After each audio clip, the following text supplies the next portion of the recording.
What's going on, guys? It's Edwin here from BestPriceNutrition.com. So Redcon1 just announced that they were actually releasing a new muscle builder called War Zone. They have a long, vast majority of different products that actually help with muscle building as well too. One of them being the Moab, you have the 11 Bravo, and then you have the Halo as well. So Halo is actually to be the laxogenic product. It's derived strictly from the plant source itself. 11 Bravo is going to be their mTOR activator, helping you stay out of that catabolic state, keeping you anabolic the whole time to help you, again, build muscle naturally. And then you have the Moab as well too. So this one's going to actually have HMB, HICA, and then the epicatogen as well. So all those are great for, again, keeping you in an anabolic state, making sure the muscle building's ongoing as well.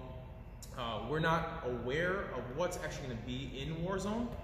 Definitely looking forward to seeing what's in it. Guessing it's going to be along the lines of pretty much all three of these products combined together. Maybe a few other added ingredients as well. Definitely looking forward to seeing what's in it. So we should know in the next couple of weeks. Hopefully that's when we'll be getting it in. You'll be the first ones to actually hear about it as well. So keep an eye out, see what we got.